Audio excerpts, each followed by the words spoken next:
¿Cómo estás, Beatriz? Muy bien, por suerte. Mucho ajetreo previo a lo que va a ser el 24, me imagino. Sí, pero yo hace muchos años que paso elecciones de las más diversas y tenés un entrenamiento, aunque en esta oportunidad es bien diferente por el rol que me tocó asumir. Quiero ir hacia Beatriz cuando se sacó la credencial. ¿Cómo eras en ese momento? ¿Qué pasaba por tu cabeza? Bueno, no, yo ya militaba activamente en agrupaciones de jóvenes que buscábamos la apertura democrática. Y era un momento de mucha emoción, el poder ser ciudadana.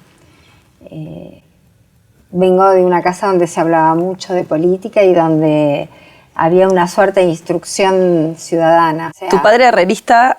Papá herrerista. ¿Tu mamá wilsonista? Sí, sí. ¿Y vos ahí participabas de las charlas políticas? Sí. A ver, el día del golpe de Estado, yo tengo la imagen, éramos chicas con Estela, con mi hermana, que es 3 años menor que yo, y nos sentaron papá y mamá en el living de casa y trataron de transmitirnos el momento histórico que Uruguay estaba transitando. ¿Y tu abuela también tuvo que ver? Mis 2 abuelas tuvieron muchísima influencia sobre mí y en este caso mi abuela no solo me formó en varios temas, sino que hacía cuestión también de su devoción por el partido y en concreto de su preferencia por el Movimiento Nacional de Rocha, que fue la lista primera que voté. ¿Y ahí qué pasaba por tu cabeza? Después, con el tiempo y en perspectiva histórica, te das cuenta la importancia de las mujeres y del traslado cultural, intergeneracional que van haciendo. Y el traslado oral también, ¿no? Y si, viste, estás ávida de recibir esa información, matriza mucho de lo que es después tu vida. Tenías 24 años, trabajabas en OCE y fuiste madre. María Belén. ¿Sentiste que en algún momento la maternidad podría ser un obstáculo en el ámbito laboral? No. Sabía que iba a tener mucho más trabajo y que iba a implicar mucha más disciplina. Pero yo quería ser mamá joven porque me parecía que eso me iba a permitir disfrutar más todo el crecimiento de mi hija. Y sí sabía también que obviamente tenía que ir acomodando tiempos y prioridades, pero la verdad nunca me arrepentí de haberlo hecho y nunca sentí una carga. ¿Y en el espacio había un sitio, por ejemplo, para que tú pudieras estar con tu hija? Nada, en esa época. ¿Estamos hablando de qué año? Y yo me recibí, pues yo dejé 1 año y medio la carrera para militar fuertemente y fue todo rápido. 79, 80 y 81 fue todo ingreso a facultad, examen de ingreso, fuertemente militar en todos los movimientos posibles para volver a la democracia. Era como un periodo muy fermental. Y no había nada de espacios pensados para las mujeres que queríamos ser madres. No había mucho para pensar en otras reivindicaciones que no fuera la vuelta a la democracia. ¿Te acuerdas de la primera vez que entraste al Parlamento? Sí. Un sitio concebido para hombres, ¿no? Sí. La política es en esa época era en clave masculina. No había ni siquiera baños para mujeres. Y para legisladoras. ¿En algún momento te pasó de cuestionarte el lugar que vos como mujer estabas ocupando, de decir, estoy aquí, esto por qué es que estoy acá? Yo me recibí, y lo cuento siempre, se lo cuento a los más jóvenes del partido, que yo me recibí en julio de 1989 y llegué a mi casa y les dije a mis padres que estaban de lo más contentos esperando la noticia y bueno, cuando se concretó, en noviembre soy candidata a edil. Porque yo sabía que ese era el camino que quería transitar, que si yo quería volcar temas que me interesaban en la agenda, tenía que ingresar la política era política. Esa era la herramienta. Y siempre estuve convencida que ese era el camino que yo iba a seguir. ¿Nunca sentiste incomodidad? No. Lo que sentí fue en los primeros cimbronazos que iba a ser muy duro. ¿En qué? ¿En qué lo veías? En los horarios, en que cuando hablas pareces transparente, el que... Cuando hablas por ser mujer, ¿eras transparente? Sin lugar a dudas. Te escuchaban, pero seguían hablando entre los varones. Todavía hoy hay algunos vestigios de la incidencia, de la presencia acompañada de una posición firme de las mujeres, ¿no? Que va variando, pero que al principio era muy duro. ¿Cambia la forma en que la mujer ejerce el poder en comparación del hombre? ¿Cómo lo ves? El tema del poder y la mujer. Bueno, uno de los grandes problemas es que las mujeres culturalmente veíamos al poder como algo que correspondía al varón. Entonces, cuando culturalmente tenés toda una historia de que eso está o es patrimonio del varón, cuando tú ingresas al mundo donde se maneja además el poder político, que es muy complicado, te hacen sentir que sos ajena y te hacen sentir que en definitiva tu mirada es bien diferente a lo que es importante. Por eso el peso de todas nosotras, cuando empezamos a avanzar juntas, yo hice cuestión en mi vida política de hacer notar mi feminidad, porque muchas veces generaciones anteriores hasta tenían que masculinizarse para poder entrar ser en ese visibles sitio, y entrar en el círculo de ser considerada. Yo hice todo lo contrario, hacía cuestión por lo otro, desde la forma de vestir, la forma de peinarme, de pintarme, no me importaba, me tenían que asumir como yo era. ¿Eso te parece que te jugó a favor? No sé, pero fue mi estrategia. ¿Te pasó igual de sentirte frustrada tal vez o no saber si ese era tu lugar en algún momento por esto que me comentabas de que no te escuchaban? Estaba convencida. ¿Qué te daba? ¿Más ganas? Sí, totalmente. Hasta el día de hoy, si hay algo que tengo claro, que a mí uno va ratificando cosas que te van pasando, y es que mi rol en todo esto es abrir espacios a las más jóvenes. Ha sido la historia de mi vida. ¿Sos feminista? Sí. ¿Por qué? Porque en todo lo que hago busco ejercer plenamente mis derechos. Y trabajo para que no haya ni discriminación por ser mujer y por ejercer plenamente todos los derechos que tenemos. ¿Cuándo te diste cuenta que eras feminista?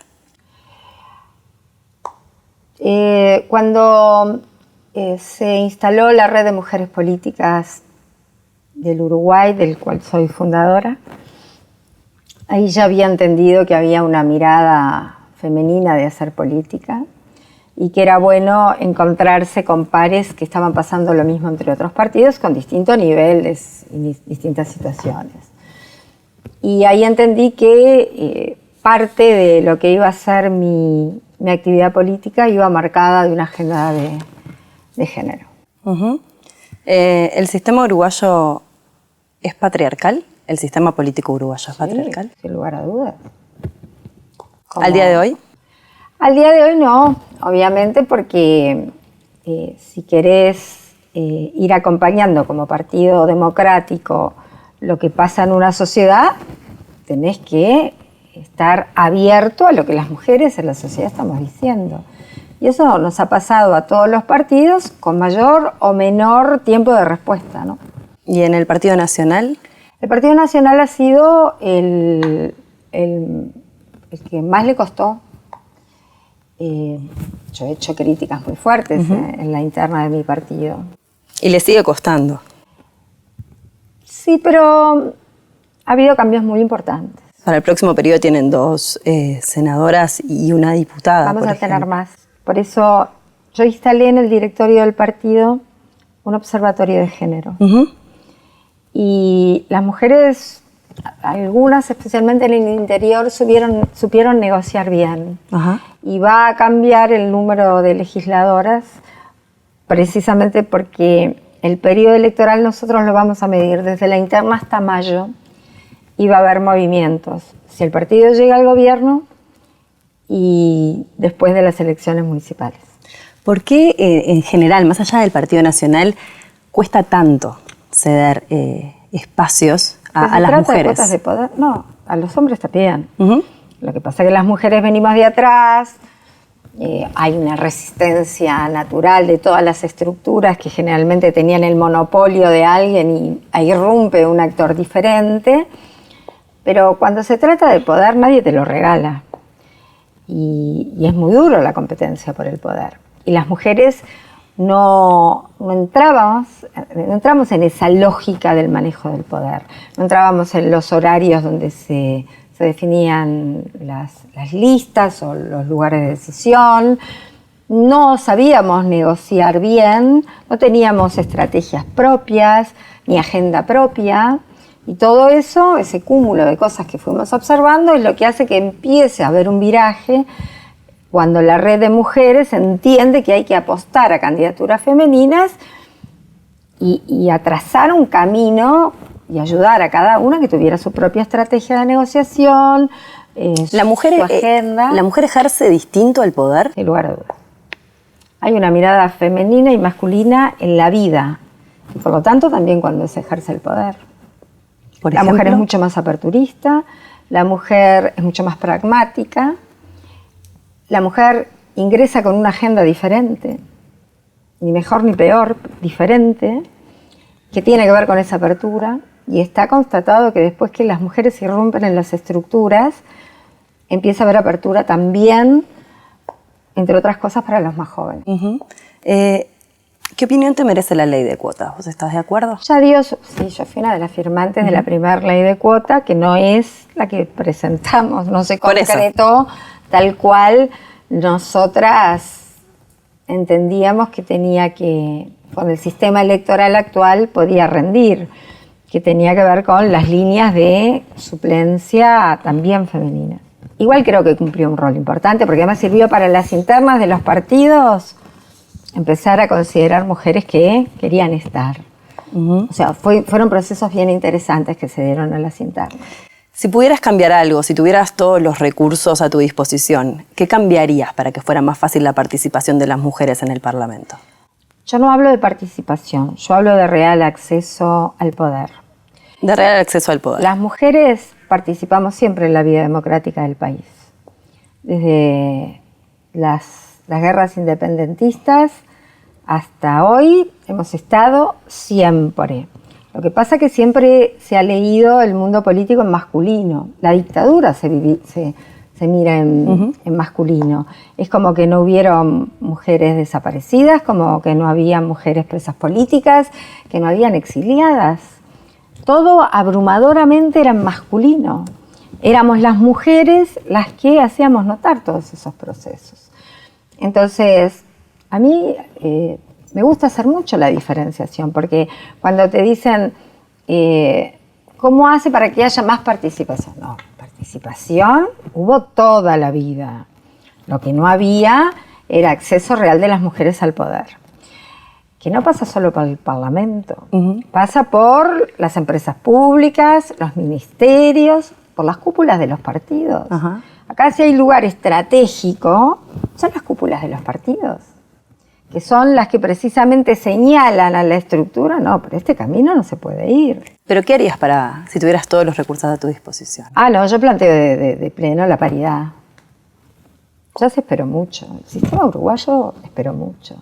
Nosotros tuvimos o sufrimos una suerte de Maracaná, es como el 50. Entonces fuimos las primeras en votar, las primeras en poder ser elegidas, las primeras en administrar los bienes, en divorciarnos por nuestra sola voluntad. que además quien conoce la historia sabe cómo fue. A ver, ¿por qué nos divorciamos por la sola voluntad de la mujer?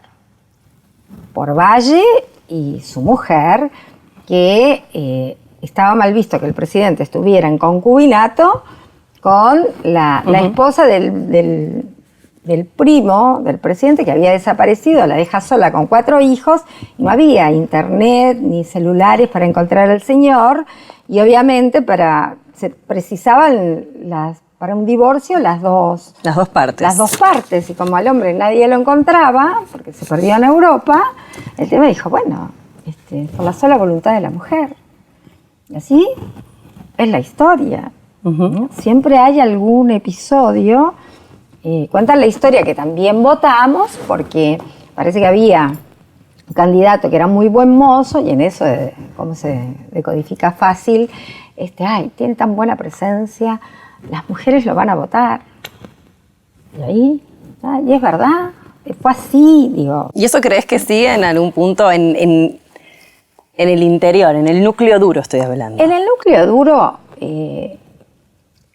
ahora se mira con mucho cuidado todo esto. No es lo mismo. No está haciendo lo mismo. Las mujeres hemos podido incrustar en la estructura que hay un problema de democracia interna. El partido que no tiene un acceso de mujeres real a lugares de decisión tiene problemas de democracia interna. Pero bueno, ya pasaron muchos años y el proceso está siendo demasiado lento. ¿Crees que hay cierta lentitud en el Partido Nacional? ¿Te hubiera gustado que fuera un poco más? Bueno, pero tú estás... Sí, en todos los partidos. Bueno, yo te lo dije cuando empecé, he sido muy crítica de la estructura de mi partido.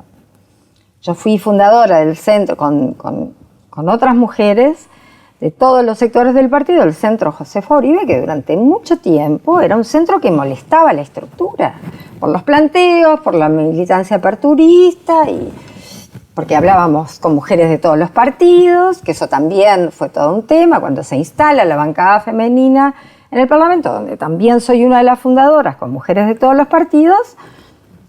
Ahí primero estas van a durar poco porque se pelean, y cuando no solo durábamos, sino que teníamos propuestas que realmente legislativas, que negociábamos y que se concretaban en respuestas para las mujeres, ya ahí molestaba. Y hay una conciliación además entre distintos partidos, que eso también al principio... Pero se instaló una forma nueva de hacer política, articulada, pensada, con estrategia, con mujeres comprometidas y además de peso adentro de sus propios partidos, porque no es lo mismo mujer en política que mujer política, ¿no?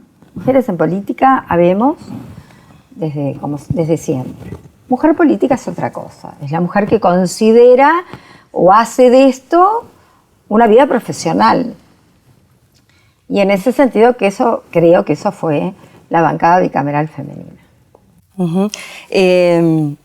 Uruguay es uno de los países con más mujeres asesinadas por sus parejas o exparejas. ¿Cómo puede explicarse este fenómeno?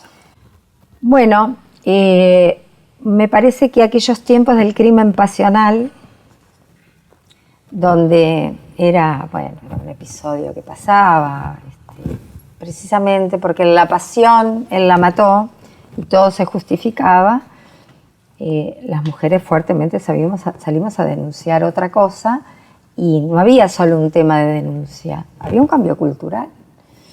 Y la sociedad empezó a cambiar, las mujeres empoderadas empezaron a hacer las denuncias, y ahí es que empieza lo otro, ¿no? El tema de las masculinidades y la revisión de las masculinidades. Entonces, se ha trabajado mucho. Yo miro el fenómeno Montevideo separado del interior, Montevideo y Canelones separados del interior. Creo que a la mujer del interior le costó mucho más poder salir, por un tema de peso cultural también. Entonces estamos viviendo un proceso donde la mujer, cuando quiere realmente sublevarse, el hombre... Volvemos a hablar de poder en el ámbito doméstico. Sin lugar a dudas. Principio y fin de todo. Por eso, cuando nosotros hablamos de los noviazgos libres de violencia y hablamos que en realidad hay que desde la educación empezar a trabajar los temas de la equidad, tiene que ver con cómo se manejan los relacionamientos en la democracia interna de un hogar. Si la forma que tú tenés de dirimir un conflicto con tu pareja es la descalificación, el golpe, el niño que vive en ese contexto lo asume como una forma natural de dirimir un conflicto.